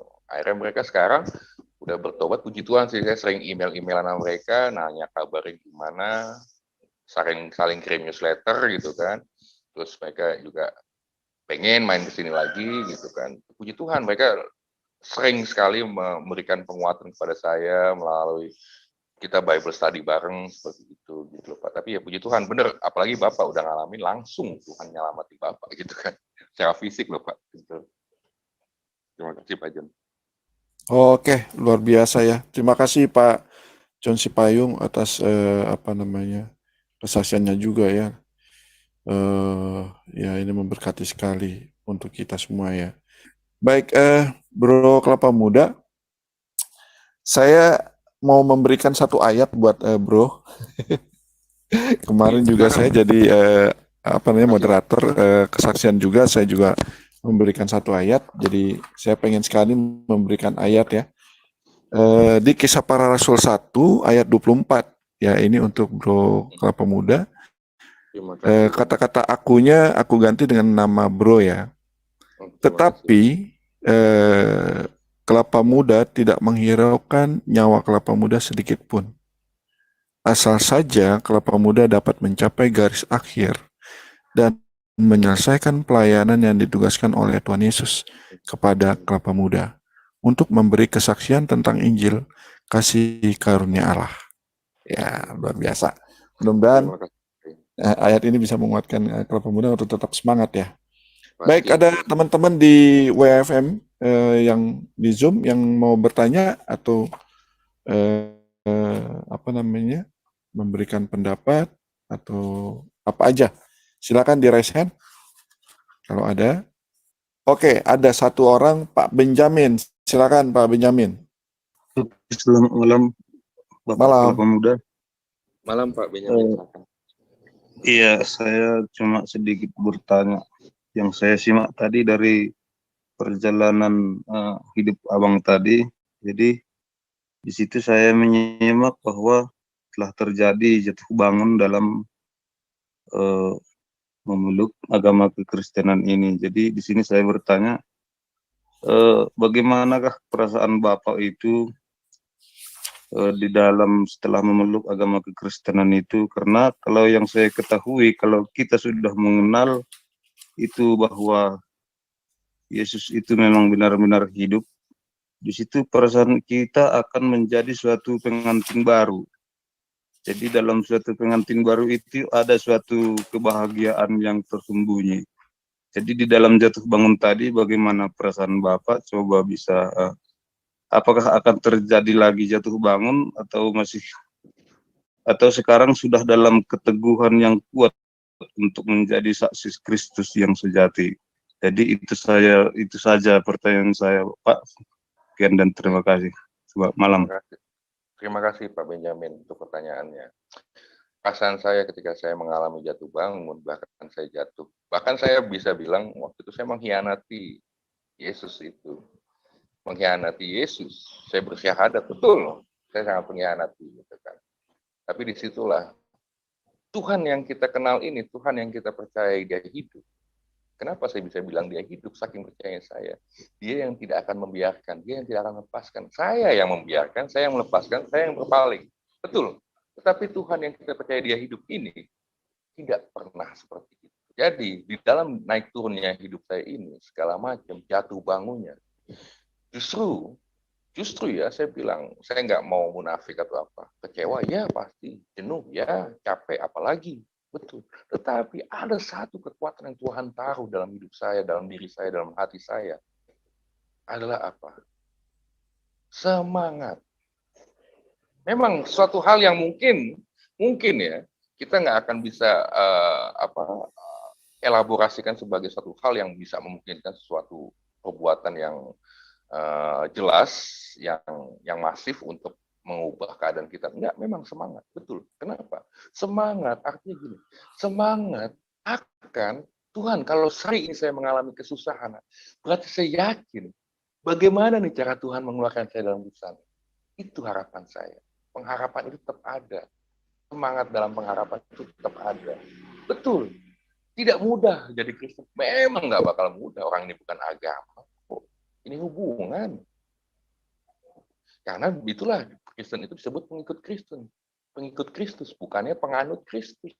Bukan, pengikut Kristus. Artinya, Kristus kenapa harus bisa diikuti? Karena dia memberikan kita pertama semangat dalam pengharapan. Itu Pak. Jadi, kalau Bapak bertanya, bagaimana perasaan saya? Kecewa segala macam, betul. Tetapi, tidak binasa. Seperti ketika Tuhan kita menolong kita Pak.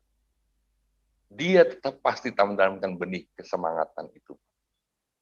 Benih semangatnya itu tetap ada, Pak. Tidak pernah hilang. Dan puji Tuhan, saat ini semakin meneguhkan saya bahwa yang saya ikuti, yang saya andalkan lah, bukan saya ikuti lagi, yang harus saya andalkan itu hanya Dia, hanya Yesus Kristus. Karena Dialah yang berkenan menolong saya di dalam kehancuran saya, keterpurukan saya. Hanya Dialah yang mengenal saya, di mana ketika keluarga saya berusaha menjauhi saya semuanya. Dialah yang ada. Dialah yang memberikan keluarga-keluarga baru bagi saya. Seperti WFM ini. WFM ini udah seperti keluarga saya. Meskipun saya nggak kenal Bang Rey secara pribadi, meskipun saya nggak pernah tatap muka dengan Bang Rey, meskipun saya nggak kenal Bang Kodek segala macam, tetapi setiap orang di WFM ini adalah keluarga bagi saya. Disitulah ketika saya percaya Yesus itu adalah Tuhan yang hidup. Ketika Dia memberikan yang lebih baik. Itulah semangat pengalaman saya. Ketika saya mengalami kesusahan, berarti yang lebih baik akan datang. Begitu, Pak Benjamin. Semoga menjawab pertanyaan Bapak. Terima kasih. Haleluya. Bro, itu waktu apa? Sempat tinggal di masjid, pindah ke masjid satu ke tempat yang lain itu. Iya. Itu bro gimana bro? Saya berusaha untuk menjangkau ke dalam dunia bro gitu ya, tapi kayaknya susah banget karena kan harus bawa tas, bawa baju-baju gitu. Gimana itu bro? Betul, ya. Betul, mengelaborasi itu semua gimana gitu ya Bang ya. Iya. Benar, memang aneh lah Bang. Kalau kita dibilang, makanya saya nggak malu. Waktu itu saya memang gelandangan, memang homeless Bang. Memang homeless, nggak punya tempat tinggal, betul. Jadi saya datang ke masjid itu setelah sholat isya. Setelah sholat isya itu jam 8 lah. Paling maksimum saya datang jam 10 supaya saya bisa tidur pun itu di pekarangan ya Bang ya, di lantainya itu di luar, di terasnya lah, nggak mungkin masuk dalam masjid, enggak. Dan itu ada satu masjid, ini saya sebut aja lah masjid di mana lokasinya, biar jadi abang dapat bayangan nih. Lokasinya itu di dekat Casablanca Bang. Casablanca, di dekat Kopras ada apartemen Casablanca saya tahu. Casablanca Mansion dan mereka mengapit itu suatu gang kecil yang menuju ke masjid, namanya Masjid Perahu. Itu bukannya ada kuburan di situ, bro? Betul. Betul. Berani juga ya. Kalau saya kan nekat ya. Berani Bang. Ya selain itu kayak gitu. Udah kalau udah gimana ya Bang ya? Saya lebih takut rampok Bang daripada setan beneran. Kalau rampok kan bisa menyelakai kita Bang. Kalau setan kan enggak Bang. Megang aja enggak kan nggak bisa. Itu. Jadi setiap malam saya akan numpang tidur di situlah numpang. Kan nggak bayar Bang, gratis. Gitu gratis. Nah nanti setelah sebelum subuh terus kira-kira 3:30 saya udah bangun Bang. Saya udah pergi. Saya kan menghindari sholat subuhnya Bang. Udah pergi, ya entah kemana lah Bang, jalan kaki ke lapangan Banteng ya, atau kemana, ke Tugu Proklamasi atau kemana pun Tuhan ngajak saya jalan. Itu aja. Itu Bang. Dan disitulah makanya saya bilang benar-benar saya mengandalkan belas kasihan Tuhan doang Bang, beneran. Makan biasa, itu kadang-kadang ya. Saya pernah 2 hari nggak makan, 3 hari nggak makan tuh pernah. Saya anggap itu ya udah puasa aja saya puasa aja sekalian. Puasa itu kan bentuk desperasi kita Bang, bentuk keputusan kita untuk pertolongan Tuhan kan Bang. Puasa itu. Kalau bagi saya itu puasa itu saya benar-benar putus asa butuh pertolongan Tuhan itu. Bagi saya makna puasa. Itu Bang. Jadi ya bukan hanya menahan nafsu, bukan, tapi ya saya desperate, saya benar-benar putus asa untuk pertolongan Tuhan, for His favor gitu loh. Jadi ya itu loh Bang. Setiap malam saya begitu. Setiap malam, setiap hari, siang-siang saya bisa tidur siang di lapangan Banteng gitu, kayak gitu Bang. Bisa. Nanti kadang-kadang di masjid di mana, masjid di Tebet, kayak gitu-gitu Bang, bener. Iya. Bro Kelapa Muda ini ada lagi yang raise hand, Ibu Dewi Bulan. Baik Bu Dewi Bulan, silakan bicara. Oke, selamat malam Bro Kelapa Muda. Makasih Bro Bray. Ya. Saya kalau mendengar kesaksian bagaimana seseorang menerima Kristus, berjumpa dengan Kristus, itu saya merinding loh. Istilahnya gini, saya juga mengalami kan, dan saya selalu merindukan seperti ini. Tuhan, Engkau bersedia mengunjungi aku, Engkau bersedia menjamah aku, bersedia kau menjamah teman-temanku. Amin. Sorry, saya Take agak your time. terharu. Take your time, it's okay. Nggak apa-apa. Jadi ini mungkin kerinduan kita semua ya, yang keluar dari kegelapan, Amin. ditunjukkan ke dalam jalan yang terang. Dan setelah ditunjukkan jalan terang, kita masih dibimbing. Ya, namanya juga kita manusia, kita suka masih terseok-seok. Ya, berapa lamanya seseorang itu bertobat itu tidak menjadi ukuran bagaimana dia masih bisa terseok-seok. Gitu. Nah, saya baru menyadari ya jatuh bangunnya kita di dalam iman, apalagi di saat baru persekusi kita. Itu sebenarnya cara Tuhan untuk mendewasakan iman kita, mempersiapkan mental kita. Karena akan ada yang lebih hebat di depan kita. Entah itu lebih hebat berkat, lebih hebat prosperity, atau lebih hebat persekusi. Who knows? Tapi kita semua serahkan ke dalam Tuhan. Nah, waktu bro Kelapa Muda itu sampai tidur di masjid gitu ya. Sekarang gini loh istilahnya. Biarpun Bro Kelapa Muda itu tidur di rumah setan, tapi Tuhan tetap menjaga. Istilahnya tidak terjadi apapun.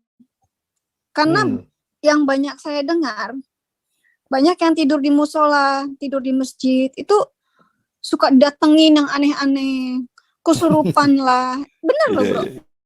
Bener loh. Iya, betul. Bener.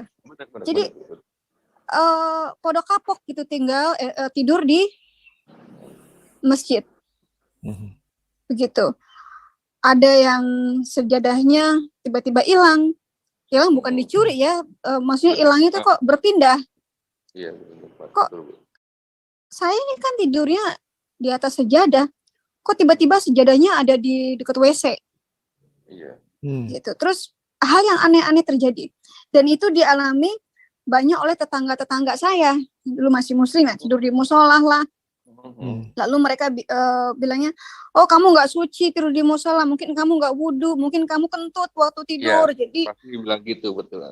Iya, kamu nggak wudhu itu waktu mau tidur, atau kamu mungkin kentut di saat tidur, jadi setan datang atau apa. Ya, yang lucunya kok bisa setan masuk ke masjid? Ya, kan? Tapi biar bagaimanapun betapa Tuhan Yesus memelihara Bro Kelapa Muda. Dibangunin sebelum sholat subuh. Jalan-jalan, yuk ngobrol sama aku. Talk with me, son. Kan istilahnya gitu kan ya? Talk with me, son. Gitu. Get up and talk with me. Gitu. Karena di saat itulah mereka memanggil Tuhan yang pakai toa. Di saat itu engkau ditarik keluar.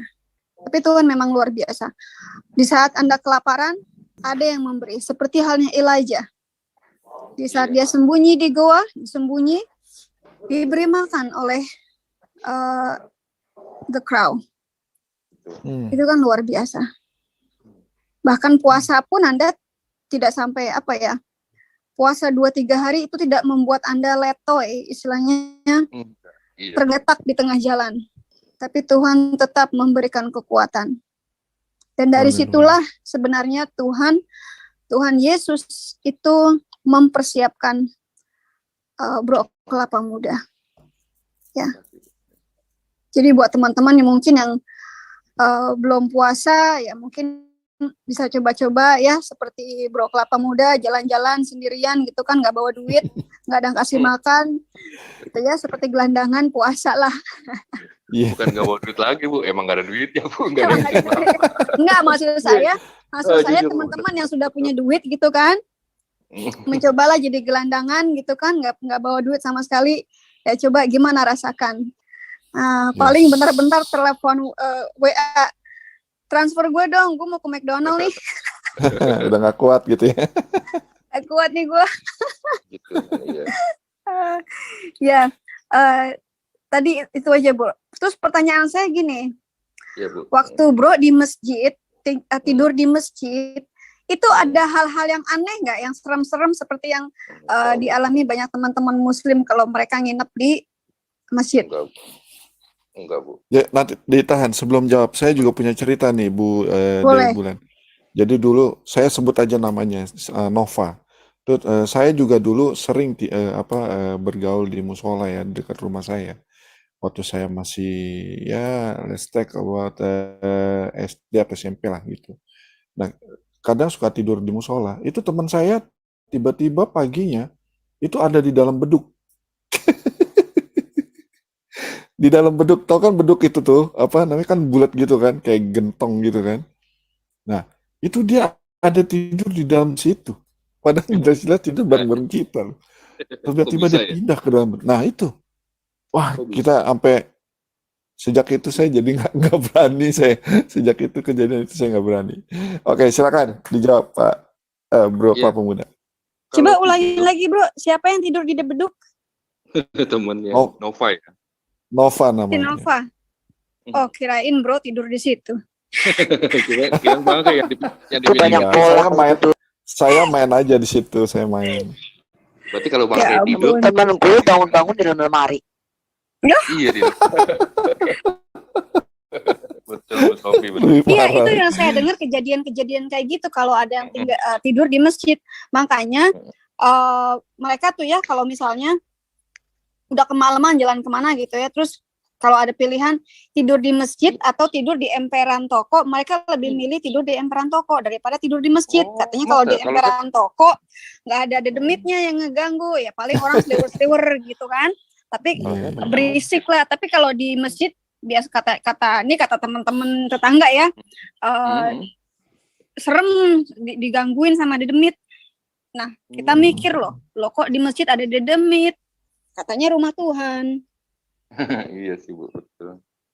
Ya, itu aja bro. Penasaran aja sih, pengen tahu. Kalau saya sih jujur ya Bu ya, jujur. Selama saya di masjid itu bertahun-tahun itu numpang tidurnya doang sih maksudnya. Bukan belajar ngaji enggak. Jadi enggak satu malam pun saya tidak pernah diganggu. Apapun itu. Mau dipindahin kayak mau penampakan enggak. Tapi saya punya pengalaman seperti ini yang unik. Di masjid itu saya punya teman banyak jadi berkenalan kan. Adalah satu orang Bang O. Bang O ini saya sebut pakai inisial O ya. Kenapa? Dia ini sering cerita sama saya. Apa muda nih, saya bisa bantu ya hal-hal yang paranormal lah seperti itu. Gitu kan. Oh iya, saya iyain aja. Dan dia berasumsi bahwa saya tuh mengerti hal-hal itu padahal enggak, Bang. Sama sekali enggak. Suatu ketika inilah dimana kuasa saya lebih diteguhkan lagi ya, kuasa Tuhan kita itu nggak main-main gitu. Kalau hadirat Tuhan itu memang tidak boleh ada roh yang tidak berkenan di hadapan dia kan gitu. Nah di sini waktu ketika suatu malam dia ngomong gini, temenin gue yuk mau buang ini nih sesuatu nih gitu kan. Sesuatunya ini ya apalah yang ajian-ajian nggak bener lah gitu loh Bang. Dia nanya sama saya, buangnya di mana ya kira-kira ya? Saya bilang, saya nyeletuk aja. Ya buang aja ke laut lah, harus ke laut lah saya bilang. Mana lagi saya bilang, lo buang ke tanah kemana kan rugiin orang, saya bilang gitu kan. Ke laut, itu padahal saya nggak ngerti, omongan saya sendiri nggak ngerti. Akhirnya dia minta temenin saya ke Ancol Bang. Ke Ancol lah kami jam 11 malam, naik motor, berdua. Nah di Ancol itu, kalau malam kan hari biasa sih, bukan hari weekend gitu.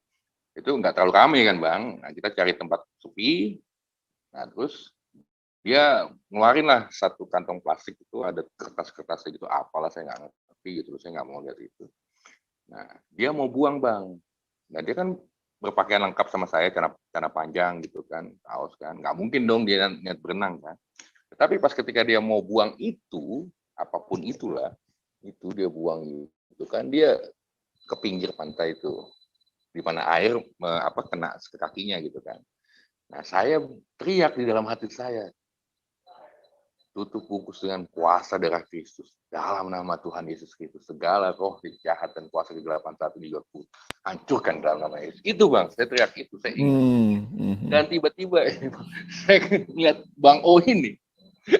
Percaya nggak percaya Bang. Saya sampai ketawa apa Bang. Dia yang kecebur Bang. Dia mental kecebur. Dia bilang, wih gila nih, apa ini siapa nih yang ini, wah berarti ada yang marah nih, ini gue gini. Dalam hati saya sampai akhirnya, ya Tuhan Yesus, saya bilang ini ada kuasa yang nggak benar berarti, gitu kan. Dan nggak boleh kan, kalau memang hadirat Tuhan itu nggak boleh ada koko yang tidak berkenan di hadapan dia. Kan?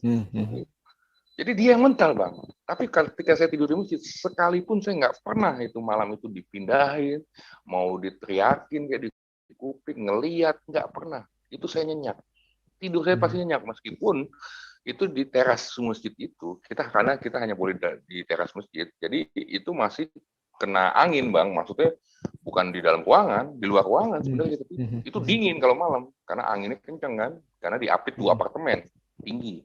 Itu tapi nggak pernah saya ngeliat satupun, nggak pernah gitu loh. Jadi saya benar Bu Dewi bilang itu memang ketika kita dijaga, penjagaan Tuhan itu nyata. Disitulah saya tahu ketika saya doa itu, saya teriak lah ya, nggak doa, saya teriak dalam hati itu bangmu itu terpental nyebur gitu loh.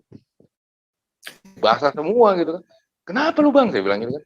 Nggak tahu nih, ada yang marah nih sama gue nih. Mau gue buang ininya, dia marah kali gitu kan. Dalam hati saya bukan yang marah lagi, karena Tuhan saya lebih berkuasa daripada Tuhanmu. Saya bilang gitu.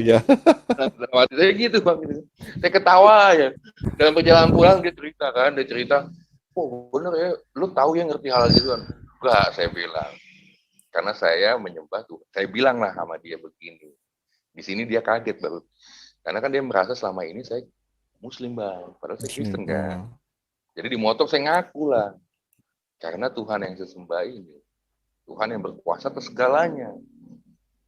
Dan dia tahu ketika anaknya ingin mengetahui hal-hal yang kayak gitu, nggak diizinkan. Karena itu nggak penting. Bagi bapak saya di surga itu nggak penting. Bapak lu di surga, maksud lu siapa ya? Kata dia gitu kan.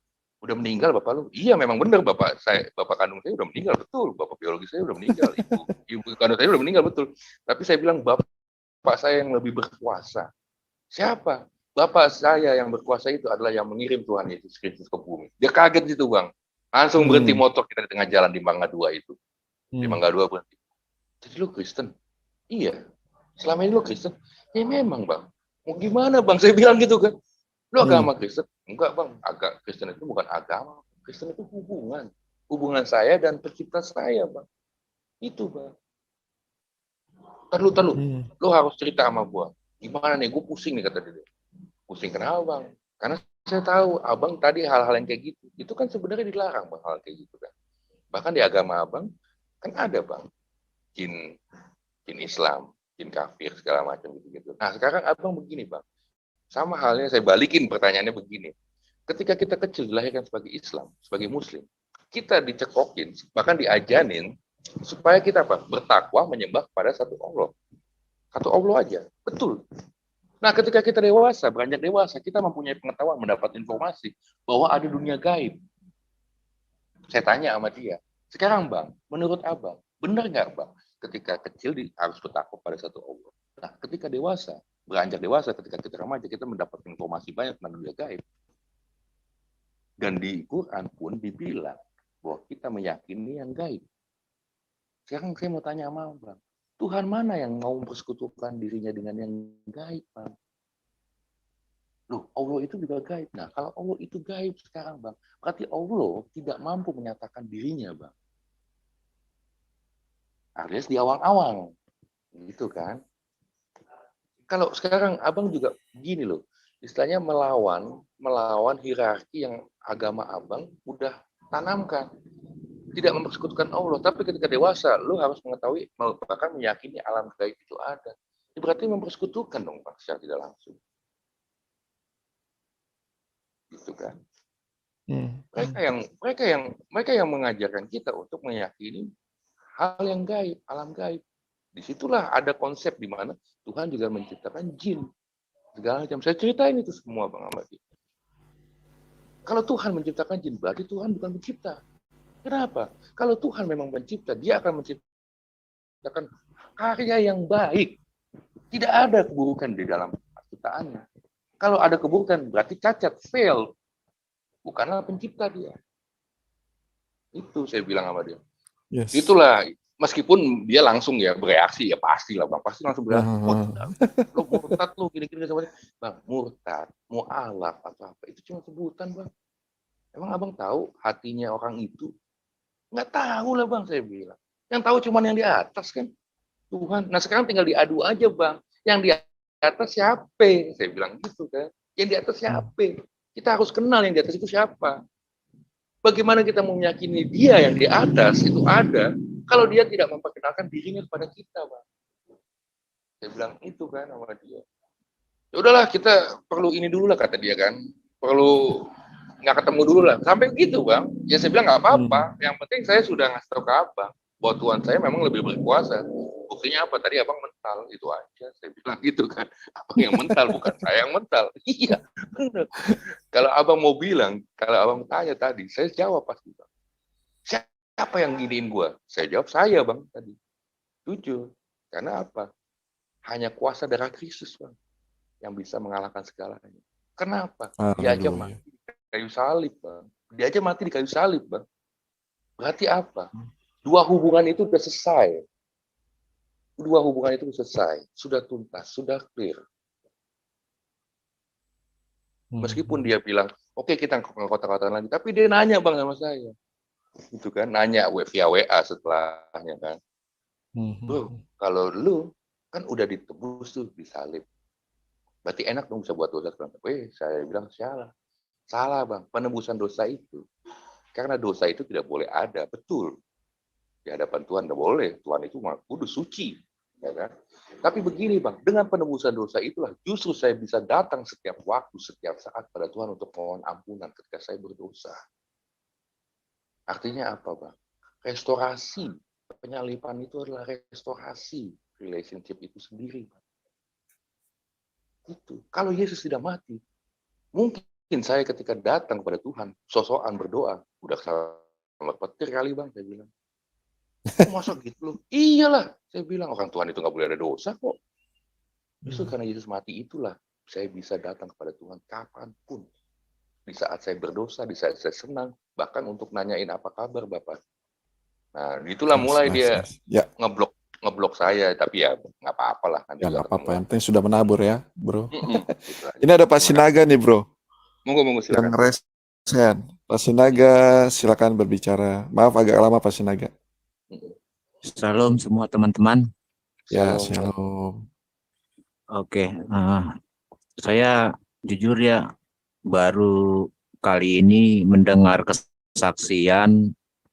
Menurut saya itu alkitabiah banget ya, walaupun beliau tidak menjabarkan ayat-ayatnya gitu, tapi dari pemaparan yang beliau sampaikan itu saya lihat itu semua ada dalam Alkitab kita gitu ya. Ya, puji Tuhan dari pemaparan beliau itu menurut saya Bapak ini sudah mateng ya. Jadi saya rasa beliau sudah mateng banget mengikut Yesus gitu ya. Nah, jadi saya hanya membagikan sedikit. Nah, ini poin-poinnya. Umumnya kalau saya lihat ya dari kesaksian orang-orang dari non-Kristen yang bukan dibawa dari lahir orang tuanya dia Kristen ya gitu. Itu pasti ada tarik-menarik antara kuasa gelap dengan kuasa terang. Ya bisa kita ketahui dalam kuasa gelap ini bisa berwujud apa aja ya gitu. Yang poin kedua, umumnya dalam pengajaran Yesus ini kita melihat bagaimana di dalam perjanjian lama Adonai Israel itu membentuk Israel dari Yakub sampai menjadi sebuah bangsa yang besar. Dia tegar tengkuk, dia berkali-kali jatuh, bahkan dia berkali-kali dihukum. Kita orang-orang Kristen sekarang pasti seperti itu juga secara pribadi ya, secara individu pasti akan mengalami seperti orang Israel tadi gitu ya. Nah itu. Terus poin ketiga yang kita lihat dari pengajaran Yesus seperti anak yang hilang. Bagaimana Yesus memberikan perumpamaan anak yang hilang itu. Gitu. Jadi sebandel-bandelnya si anak menjauh dari bapaknya. Saat dia kembali bapaknya tetap menerima. Karena itu adalah kasih. Jadi di poin ketiga ini seperti itu. Dan intinya dari semua itu, setiap orang yang berseru-seru menyebut nama Tuhan kita Yesus Kristus, pasti ada kuasanya. Amin. Haleluya. Ya. Nah, jadi di Zoom ini, di room ini, saya pernah berbicara dengan Bapak Arya dan Bapak Pendeta Bram. Saat itu kami dialog tengah malam berdua, ngobrol-ngobrol di sini gitu ya. Saya juga ada menyatakan kesaksian saya sebagai orang Kristen yang dari lahir sudah Kristen gitu, tapi berkali-kali saya jatuh ya gitu. Saat itu saya pada Pak Arya saya menyatakan begini di room ini ya, kebetulan cuma kami berdua yang nongol malam-malam di sini gitu. Jadi saya menyatakan begini, saya dulu orang pelaut kapal longline tuna, operasi di Samudra Hindia, Sri Lanka. Saya tidak bisa berenang, tapi pernah saya tengah malam jatuh dari kapal, ya, jatuh dari kapal. Iya, Pak. Jadi senar tali ikan tuna itu untuk bobot ikan 500 kilo itu dia masih bisa tarik.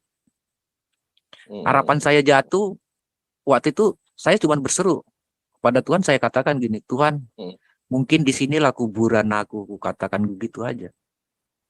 Saat itu saya masih anak muda ya, gitu. Nah, jadi tapi ya sekarang saya masih ada ini. Jadi intinya bagaimana Tuhan membentuk orang Israel sampai sekarang ini, ya kita katakan gitu, masih ada mereka yang belum menerima Mesias itu adalah Yesus. Begitu juga kita secara pribadi, individu-individu yang zaman sekarang ini seperti itu juga gitu ya. Sama seperti saya yang saya alami, saya berkali-kali juga jatuh. Bahkan saya suka mengabaikan dia. Tapi kadang-kadang saya merenung, memikirkan kasih kuasanya itu ya. Sebenarnya bukan Tuhan yang meninggalkan kita, tapi kita yang meninggalkan Tuhan. Ya. Nah, jadi bahkan saya waktu kepada Pak Pendeta Bram saya bercerita di sini, saya katakan sewaktu almarhum istri saya ya meninggal, saya perjalanan dari laut itu dari Sri Lanka itu untuk kembali ke Jakarta, dari Jakarta terbang ke Medan, itu prosesnya 10 hari. Dan sudah dimakamkan 10 hari.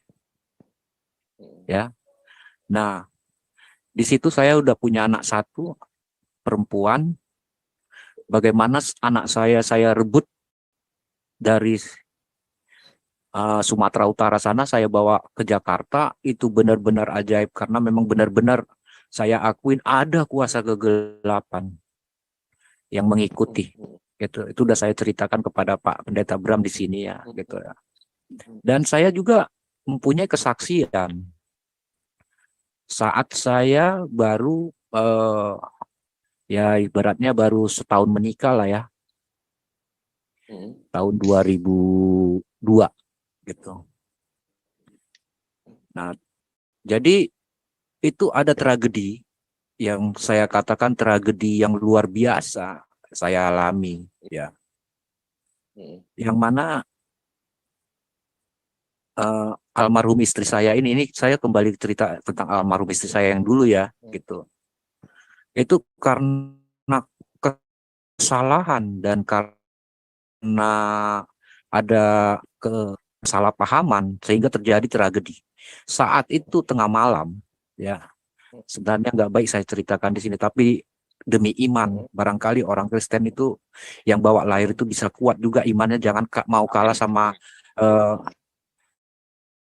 saudara-saudara kita yang baru datang kembali mengikut Yesus itu ya, gitu. Ini kenapa saya ceritakan gitu supaya sangat kuat, walaupun sampai saat ini pun saya belum tentu saya katakan saya murni bertobat, belum, karena masih dunia ini masih menguasai, tapi Tuhan masih membentuk kita, masih memberi kesempatan kepada kita selama napas kita masih ada ya. Di situ saya mengalami suatu tragedi. Almarhum istri saya bawa ke rumah sakit ini Jakarta Timur ya. Itu. Rumah sakit pertama menolak. Sewaktu di taksi ya, Saya buka baju cari taksi itu cuma pakai kaos singlet itu ya. Ampun, Di zaman itu taksi nggak mau berhenti karena dilihat saya buka baju menyetop iya, taksi. iya. Tapi di saat itu saya sudah punya handphone yang masih zaman-zamannya Motorola V8 ya, gitu. Saya unjuk ini handphone ke pinggir jalan baru taksi berhenti. Berarti orang Itu mampu saya nih. bawa ke rumah sakit. Rumah Orang sakit bener lah. pertama menolak, rumah sakit kedua menerima. Tapi dalam perjalanan ke rumah sakit yang kedua itu badannya udah dingin ya, nggak ada napas ya dari hidung itu udah nggak ada napas. Tapi karena situasi gelap gulita dalam taksi, saksinya ada bibi saya sendiri. Bibi saya memegang almarhum itu di bagian kaki, saya di bagian kepala. Gitu. Saya sadar dan saya menangis di situ ya. Saya menangis, saya berdoa dalam hati karena malu ada bibi saya kan. Kalau Iya, saya betul. ngomong, karena ini tragedi antara saya dengan almarhum. Gitu.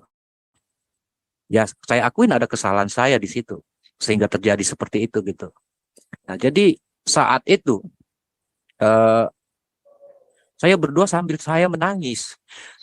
Tapi yang saya herannya saat saya menyebut amin, keluar gumpalan hawa panas dari hidung. Terus badannya berangsur-angsur kembali menjadi hangat ya. Nah, gitu. Saat itu saya belum mempunyai anak ya. Di tahun 2024 saya punya anak cewek. Nah, yang mana dari tragedi itu seharusnya saya tidak bisa dapat anak ya dari tragedi itu gitu. Tapi itu hebatnya Tuhan itu ya, saya dapat anak. Bahkan saya bercerita kepada saudara Bram, 16 tahun saya membesarkan anak sematawayang saya tanpa sebuah pekerjaan. Karena saat saya berhenti dari laut, anak saya umur 1,5 tahun, karena dia udah nggak ada ibu lagi, jadi saya berhenti dari laut. Kita tahu lah orang laut itu pasti duitnya banyak. Terus kita tiba-tiba hidup di darat nggak pegang duit. Bagaimana kehidupan kita? Saya di sini, di Jakarta ini nggak minta ke siapa-siapa, saya bertahan hidup. Tapi untung memang ada keluarga bibi saya di samping saya. Saya nggak bekerja, saya menciptakan pekerjaan sendiri. Selama 16 tahun. Saat anak saya kemarin sudah SMK kelas 2 SMK, saya mendapatkan pekerjaan.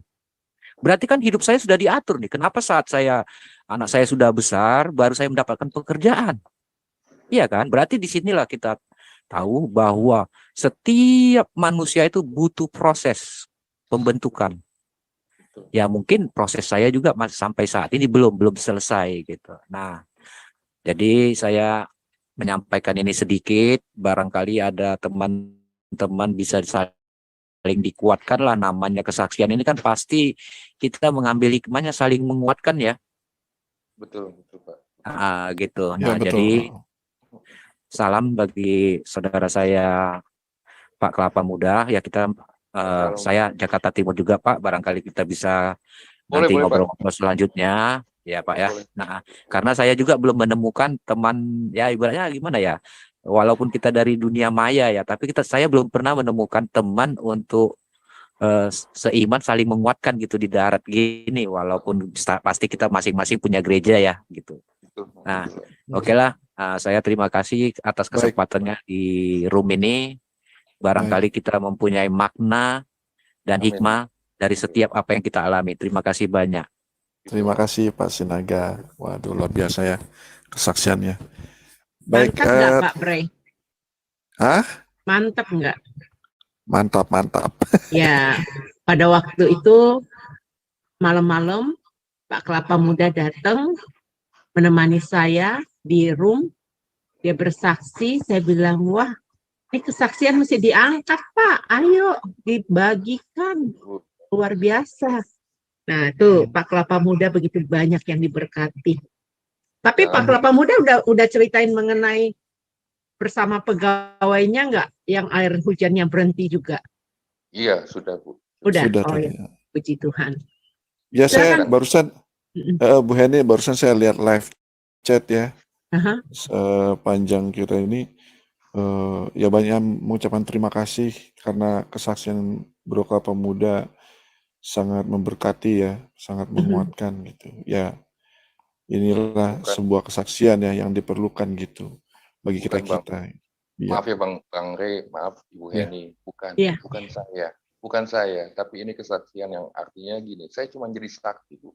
Saya cuma jadi saksi atas kebesaran Tuhan kita sih, sebenarnya itu. yes. Karena Pak kemuliaan Bre, itu punya itu Dia tetap. itu Saya tanda bahwa Kelapa Muda ini sangat humble. enggak Sangat, Bu, masih belajar Bu, harus belajar terus. ya, nggak apa-apa, luar biasa. Oke, jadi closing statement saya ya. Tapi sebenarnya lebih kepada pernyataan iman saya, di mana saya bersyukur ketika saya mendapatkan kesempatan untuk mengalami Tuhan yang sangat luar biasa ini. Haleluya. Saya juga sangat merindukan banyak teman-teman, baik yang dari Muslim atau dari agama kepercayaan yang lain, atau bahkan yang dari Kristennya sendiri, itu mengalami pastinya cara kita akan berbeda. Betul, pasti berbeda. Kalau tidak berbeda berarti Tuhan kita tidak kreatif ya, selain gitu. Tapi karena Tuhan kita kreatif, pasti setiap pribadi kita akan mengalami hal yang berbeda dalam pengalaman pribadi dengannya. Jadi saya mau challenge kita semua untuk kalau memang mau mengalami Tuhan secara pribadi, mau meminta Tuhan secara pribadi, ya jalanilah hubungan yang pribadi itu dengan Dia. Gak ada cara lain lagi.